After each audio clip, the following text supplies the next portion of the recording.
welcome to Table Tennis Philosophy. All right, today the title of this talk is Medium Pips. They're not for everybody. And let me just give you a little background here. If you've used long pips and you've used short pips, you might find that medium pips are really easy to use. A lot of players that just go straight to medium pips and haven't used long or short might find them a little weird, not really doing what they'd hoped. If their expectations are that they're going to be as fast as short pips, they'll probably be disappointed in that. If they're going to use them in the same way they use long pips, that's not going to generally be as effective. But I'll give you some things that medium pips actually are good. Excuse me here. Okay, on one racket here, I've got a Spinlord. It's K-E-I-L-E-R, and I looked up the German pronunciation, and I still can't say it. Something like cure, but it means boar, wild boar, as like a pig. That doesn't mean much. An interesting name, but I'm using this in the same way that I use short pips on a fast blade, and somewhat effective. Now, I've got one other one. This is a Dr. Neubauer and Aggressor EVO. All right. This I just got today, and so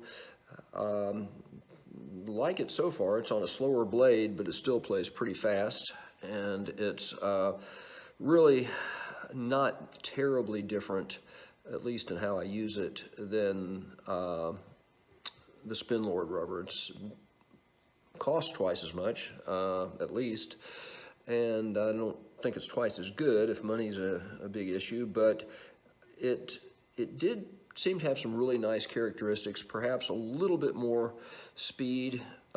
Even on the slow blade, it seemed a little faster, but I was able to twiddle and use it on my backhand and not just use it for a forehand hitting rubber. And so far, so good. I like it. It'll be interesting to see if I put that on the faster blade, what the result would be. My expectation is that it wouldn't be all that fantastic. It would be similar, maybe a little faster, maybe a little bit different. But medium pips, like I said, they tend to do a lot of things fairly well, but like I said, if you're trying to use them in the same way, short pips for speed, not going to be nearly as effective as if you just use short pips, and they're not going to give you the deception that you get from long pips. What they do, though, is they're really nice for rolling shots, placement shots, a little bit of chopping. I'm not sure you could survive real well with medium pips as a chopper unless they really suited your game perfectly for that. But the placement, rolling, you can lift a ball fairly easy with it, and chop blocks can work.